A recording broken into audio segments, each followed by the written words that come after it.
Halo semuanya, kembali lagi di channel aku. Makasih banyak, walaupun cuman di video-video sebelumnya itu view-nya cuman 3, cuman 2, cuman 1, tidak masalah, aku akan tetap terus membuat video. Ini adalah sebuah eksperimen untuk diriku sendiri. Aku ingin melihat apa yang akan terjadi kalau aku melakukan workout, melatih tubuh dari ujung kepala sampai ujung kaki selama 100 hari ke depan. Oke.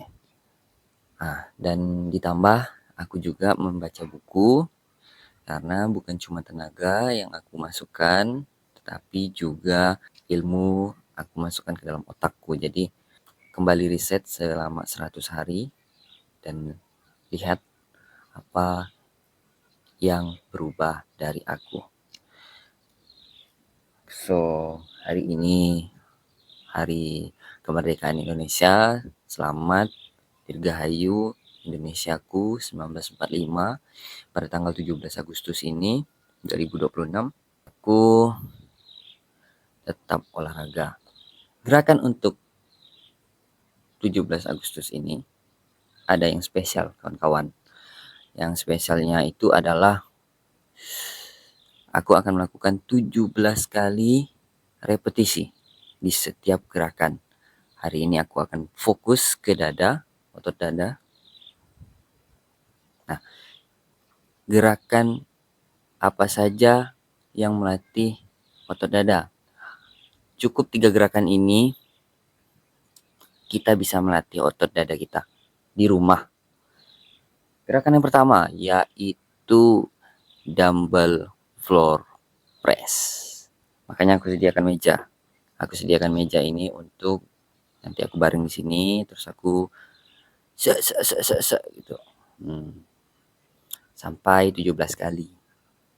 Nah, lalu gerakan yang kedua itu melatih tricep. Apa tadi namanya? Aku lupa. Nah, itulah. Nanti lihat gerakannya. Aku lupa namanya. Nah, yang ketiga itu push up ya guys ya. Push up itu sudah melatih 3 otot dada, tricep, dan shoulder. Oke, tapi kita akan fokus ke dada. Kita usahakan kita latih otot dada kita. Dan by the way, ini kondisinya masih pagi, jam 9. Itu sangat cocok untuk olahraga bagi kalian yang pengangguran. So, let's tanpa banyak lagi kita bicara, langsung saja kita melakukan gerakan 3 tersebut.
Set round 3.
Ya.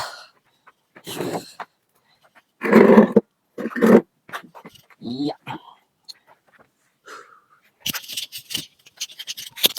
Oke, sudah cukup ya. Ini udah cukup. Cukup hari ini aku melatih dada. Besok akan ada lagi sampai 100 hari ke depan. Oke. Boleh lihat hasilnya. Boleh lihat hasil, tapi hanya keringat. Tuh. Ini belum mandi. Oke. Ini belum mandi. Tapi oke. Next. Setelah ini aku akan menamatkan buku The Psychology of Money, oke? Tidak hanya otak, tenaga juga dilatih. Salah, terbalik. Tidak hanya tenaga, tapi otak juga dilatih. Ingat itu, guys. Next. Halo semuanya. Yuk kita lanjutkan sesi membaca. Karena sebelumnya aku udah melakukan workout hari ini, hari Senin, tanggal 17 Agustus. Jadwal aku bikin hari Senin itu aku latihan dada. Latihan dada atau chest. Jadi workout aku hari ini adalah fokusnya ke chest. Oke, setelah workout seperti biasa target kita dan setiap harinya membaca satu hari satu bab. Oke. Ingat pesannya selalu pesannya adalah jangan lupa jangan hanya otot yang diisi tapi juga otak. Ya itu otak. Oke, kita mulai aja langsung di bab 2 ini ya. Di sini aku pakai bab 2, judulnya tentang keberuntungan dan resiko.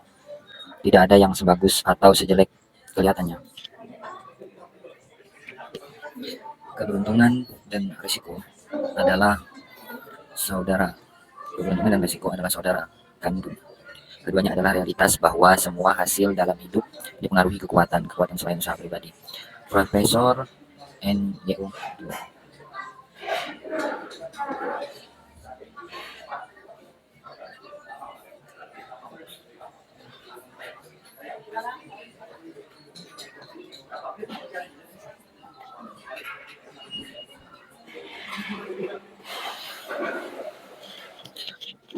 Profesor N.Y.U. New York Scott Galloway punya gagasan terkait yang sangat penting untuk diingat ketika menilai keberhasilan Anda sendiri dan pihak lain. Tak ada yang sebagus atau sejelek kelihatannya. Bill Gates bersekolah di salah satu di antara segelintir SMA di dunia yang punya komputer. Cerita mengenai bagaimana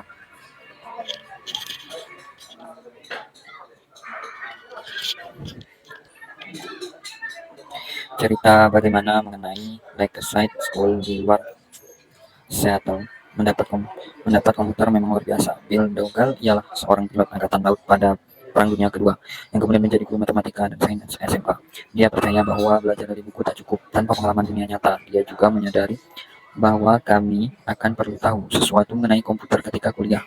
Kenang mendiang pendiri Microsoft Paul Allen pada 1998, Dougall mengajukan permintaan kepada Lakeside School Mothers Group untuk menggunakan hasil acara obrol tahunannya sekitar $3.000 untuk menyewa satu komputer teletype model 30 yang disambungkan ke terminal mainframe General Electric untuk berbagai waktu komputer.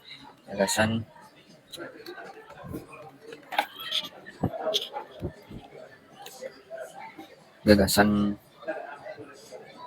menggunakan hasil secara obrol tahunannya sekitar $3.000 untuk menyewa satu komputer teletype model 30 yang disambungkan ke terminal mainframe General Electric untuk berbagi waktu komputer. Gagasan berbagi waktu time sharing baru ada pada tahun 1965, kata Gates belakangan. Ada seseorang yang berpandangan maju, sebagian besar sekolah pasca sarjana universitas saja tak punya komputer secanggih yang Bill Gates bisa akses pada waktu dia kelas 8, dan Bill Gates tak bosan-bosan menggunakannya. Gates berumur 13 tahun ketika pertama bertemu teman sekelasnya Paul Allen. Allen juga terobsesi dengan komputer sekolah, dan keduanya langsung berterima dan langsung berteman baik. Komputer Lakeside bukan bagian kurikulum umum, melainkan termasuk program studi independen. Bill dan Paul dapat mengotak-atiknya dengan santai, membiarkan kreativitas menggila sesudah jam sekolah sampai larut malam. Pada akhir minggu, mereka segera menjadi ahli komputer. Ketika sedang memakai komputer sampai larut malam, ingat Allen ingat Gates menunjukkan majalah Fortune dan berkata, bagaimana rasanya ya menjalankan perusahaan Fortune 500. Allen bilang dia tidak tahu. Barangkali kita akan punya perusahaan komputer sendiri nanti, kata Gates. Microsoft sekarang bernilai di atas $1 triliun. Sedikit matematika, cepat saja. Pada 1968 di seluruh dunia kira-kira ada 303 juta orang yang umurnya masuk masa sekolah menengah atas. Menurut PBB, sekitar 18 juta di antara mereka hidup di Amerika Serikat. Sekitar 270.000 hidup di negara bagian Washington. Sedikit di atas 100.000 hidup di daerah Seattle. Dan hanya sekitar 300 yang bersekolah di Lakeside School. Mulai dengan 303 juta, berakhir dengan 300. Satu di antara sejuta siswa SMA bersekolah di sekolah yang punya kombinasi uang dan wawasan untuk membeli komputer. Bill Gates kebetulan adalah salah satunya. Gates tak malu ngakuinya, jika tak ada Lakeside, tak bakal ada Microsoft, katanya kepada para lulusan sekolah itu tahun 2005. Gates sangat cerdas, juga bekerja keras, dan sebagai remaja dia punya visi tentang komputer yang bahkan sukar dimengerti eksekutif komputer berpengalaman.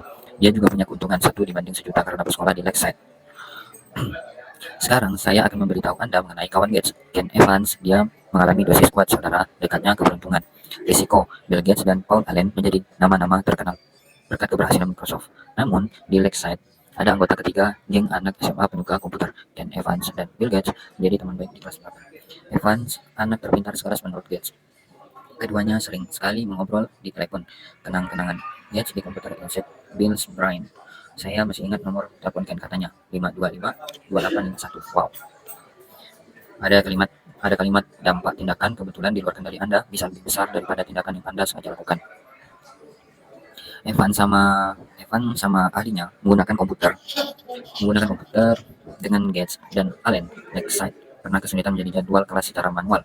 Kerumitan dalam membuat ratusan anak bisa mengikuti banyak kelas yang dibutuhkan tanpa ada bentrok.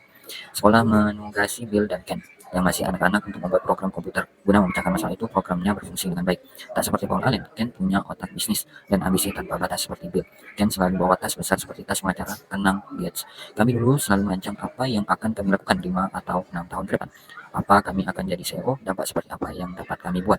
Haruskah kami jadi jenderal, jadi duta besar, atau apapun itu. Bill dan Ken tahu mereka akan melakukannya bersama-sama. Sesudah mengenang pertemanannya dengan Ken, Gates merenung, kami bakal terus bekerja sama. Saya yakin kami akan kuliah bareng. Ken bisa saja menjadi salah satu seorang pendiri Microsoft bersama Gates dan Allen. Namun itu tak terjadi. Ken meninggal dalam kecelakaan ketika naik gunung bersama sebelum lulus SMA. Tiap tahun ada sekitar 3 dosen kematian orang yang naik gunung di Afrika Serikat. Peluang tewas di gunung ketika masih SMA kira-kira 1 banding sejuta. Bill Gates itu mengalami keberuntungan 1 banding sejuta dengan berada di Lakeside. Ken Evans mengalami risiko 1 banding sejuta dengan tidak pernah menyelesaikan apa yang dia dan Gates mau lakukan. Kekuatan yang sama, pada peluang yang sama, bekerja ke arah yang berlawanan. Keuntungan dan risiko sama-sama merupakan realitas bahwa tiap hasil dalam hidup dipengaruhi kekuatan-kekuatan selain upaya individual. Keduanya sangat mirip sehingga kita tak bisa percaya salah satunya tanpa juga menghormati yang lain. Keduanya terjadi karena dunia terlalu kompleks untuk memperkenalkan 100% perbuatan kita menentukan 100% hasil. Keduanya didorong hal yang sama. Anda satu orang dalam permainan yang melibatkan 7 miliar orang lain dan banyak sekali bagian bergerak. Dampak tindakan kebetulan di luar kendali Anda bisa lebih besar daripada tindakan yang Anda lakukan, yang Anda sengaja lakukan. Namun keduanya amat sukar diukur dan sukar itu masih sering diabaikan. Bagi tiap Bill Gates, ada satu Ken Evans yang sama hebat menggigih tapi akhirnya mendapat hasil yang berlawanan. Jika Anda menghormati keberuntungan dan risiko selayaknya, Anda menyadari bahwa kalau Anda menilai keberhasilan finansial orang, hasil Anda sendiri atau orang lain, hasilnya tak pernah sebagus atau sebaik kelihatannya. Bertahun-tahun saya bertanya kepada pemenang hadiah Nobel Ekonomi Robert Shiller, apa yang Anda ingin ketahui mengenai investasi, tapi kita tak bisa ketahui peran pastinya keberuntungan di hasil sukses teori. Saya suka tanggapan itu karena tidak ada yang benar-benar berpikir keberuntungan tak berperan dalam keberhasilan finansial. Namun karena sukar mengkuantifikasi keberuntungan dan tidak pantas kalau mengatakan keberhasilan orang disebabkan keberuntungan. Sikap yang biasa adalah secara tersirat mengabaikan keberuntungan sebagai faktor keberhasilan. Jika saya berkata ada satu miliar investor di dunia berdasarkan kebetulan belaka, apa Anda akan memperkirakan 10 di antara mereka menjadi miliarder hanya karena keberuntungan? Anda akan menjawab tentu saja. Namun, jika saya minta Anda sebut nama-nama para investor itu di depan mereka Anda mungkin tidak akan berani ketika menilai pihak lain mengaitkan keberhasilan dengan keberuntungan membuat Anda tampak iri dan jahat. Meski kita tahu kaitan itu ada, dan ketika nilai diri sendiri mengaitkan keberhasilan dengan keuntungan juga bisa terlalu mematahkan semangat. Ahli ekonomi Bhaskar Mazumdar telah menunjukkan bahwa pendapat di antara saudara lebih berkorelasi daripada tinggi atau berat badan. Jika Anda kaya dan jangkung, saudara laki-laki Anda lebih mungkin sama kayanya dibanding sama jangkungnya. Saya pikir sebagian besar kita secara intuitif tahu itu benar mutu pendidikan Anda dan kesempatan yang terbuka bagi Anda sangat berkaitan dengan status sosial ekonomi orang tua. Namun, carikan dua bersaudara yang kaya dan saya akan tunjukkan dua orang yang tak berpikir teman penelitian itu berlaku bagi mereka. Kegagalan yang bisa serupa segalanya dari kebangkrutan sampai tidak berhasil mencapai cita-cita pribadi juga disalahgunakan. Apakah bisnis yang gagal itu kurang keras berusaha? Apakah investasi buruk tidak dipikirkan dengan baik? Apakah karir yang pendek disebabkan kemalasan? Kadang iya, tentu saja.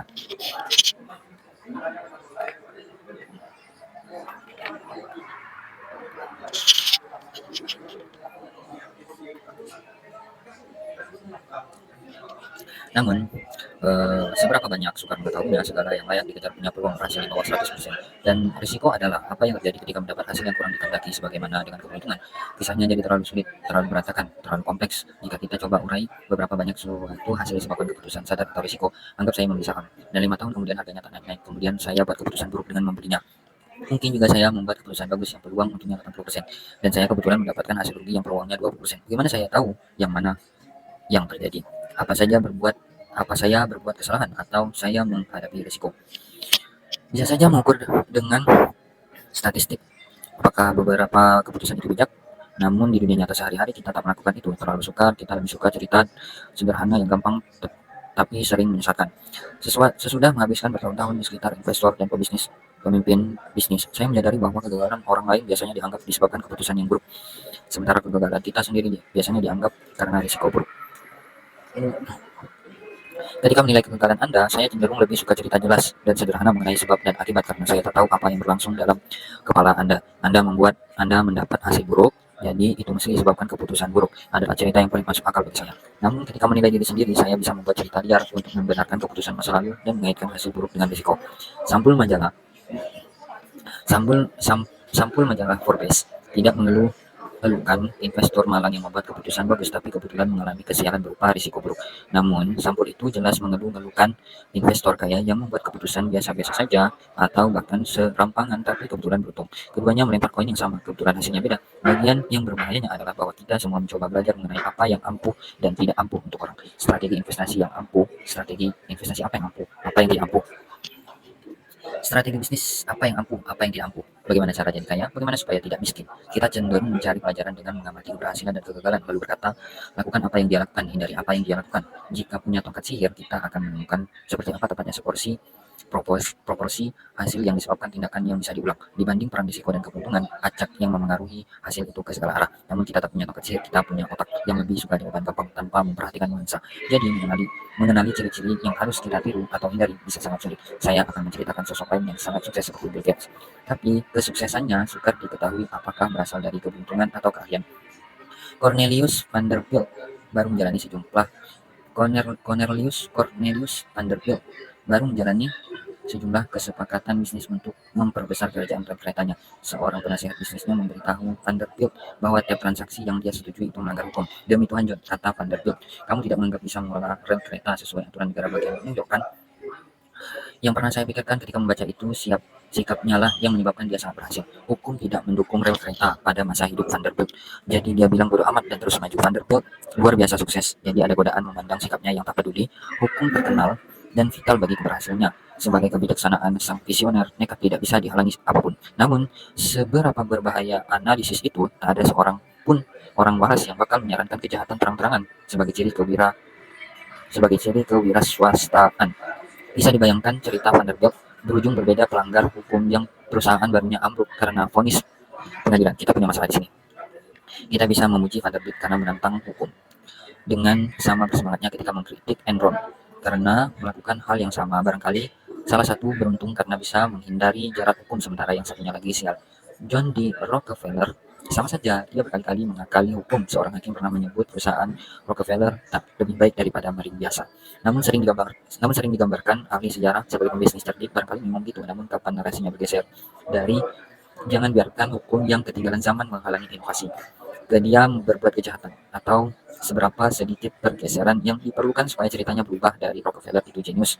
Coba belajar dari keberhasilannya. Ke Rockefeller itu penjahat. Coba belajar dari kegagalan bisnisnya. Sedikit sekali peduli apa yang aku dengan hukum. Peduli apa aku dengan hukum. Vanderbilt pernah berkata, bukankah aku punya kekuasaan? Dia memang punya dan itu ampuh. Namun gampang membayangkan itu sebagai kata-kata terakhir dalam satu cerita dengan keberhasilan yang amat berbeda. Garis antara keberanian dan serampangan bisa tipis ketika kita tak memberi bobot yang layak. Bagi risiko dan keberuntungan keduanya kadang jadi tak terlihat. Benjamin Graham dikenal sebagai salah satu investor terbesar sepanjang masa. Bapak investasi nilai dan salah satu guru dari Warren Buffett. Salah satu gurunya yaitu Warren Buffett. Namun sebagian besar keberhasilan investasi Benjamin Graham disebabkan kepemilikan atas sejumlah besar saham GEICO yang dia akui sendiri melanggar hampir semua aturan diversifikasi yang Graham tulis di bukunya. Di mana garis tipis antara berani dan nekat berada. Saya tak tahu Graham menulis mengenai keuntungan besar dari GEICO. Satu keberuntungan atau satu keputusan sangat cerdas, bisakah dibedakan? Tidak mudah. Begitu juga kita berpikir bahwa Mark Zuckerberg jenius karena menolak tawaran Yahoo senilai 1 miliar pada tahun 2006 untuk membeli perusahaannya. Dia melihat masa depan dan memilih bertahan, namun orang mengkritik Yahoo dengan sama gencarnya karena menolak tawanan pembelian dari Microsoft. Orang-orang bodoh itu seharusnya ambil untung selagi bisa. Apa pelajarannya bagi wira swasta? Di sini saya tak tahu, karena risiko dan keberuntungan sangat sukar dipastikan. Ada banyak sekali contohnya, banyak keuntungan dan kegagalan disebabkan faktor luar. Para manajer paling hebat dan paling payah menggerakkan bawahannya sekeras apapun, sekeras mungkin. Pembeli adalah raja, dan pembeli tak tahu apa yang dia mau. Sama-sama diterima sebagai kebijakan bisnis. Garis batas antara sangat berani dan sembarangan bisa hanya setebal 1 mm dan baru kelihatan kalau disorot lampu. Risiko dan keberuntungan adalah dua sisi koin yang sama. Itu bukan masalah gampang. Kesukaran menggali apa itu keberuntungan, apa itu keahlian, dan apa itu risiko adalah salah satu masalah terbesar yang kita hadapi ketika mencoba belajar mengenai cara terbaik mengelola uang. Namun, dua hal bisa mengarahkan Anda dengan lebih baik. Hati-hati dengan siapa yang Anda puji dan Anda kagumi. Hati-hati dengan siapa yang Anda remehkan dan Anda hindari. Atau hati-hati saja kalau menganggap bahwa 100% hasil bisa dikaitkan dengan upaya dan keputusan. Sesudah putra saya lahir, saya menulis surat untuk dia sebagian isinya beberapa orang lahir di keluarga yang mengutamakan pendidikan dan lahir di keluarga yang tak peduli pendidikan. Beberapa lahir di ekonomi yang tumbuh pesat dan mendorong wira swasta yang lahir pada masa perang dan kesulitan. Saya ingin kamu berhasil dan saya ingin kamu berusaha agar berhasil. Namun sadarilah bahwa tak semua keberhasilan disebabkan kerja keras dan tak semua kemiskinan disebabkan kemalasan. Ingat itu ketika menilai orang, termasuk dirinya sendiri. Oleh karena itu, kurangi fokus ke individu tertentu dan studi kasus, tambah fokus ke pola umum. Mempelajari orang tertentu bisa berbahaya karena kita cenderung mempelajari contoh ekstrem, miliarder CEO, atau kegagalan besar yang mendominasi berita. Dan contoh ekstrem seringkali adalah paling tidak bisa ditiru di situasi lain karena kompleksitasnya.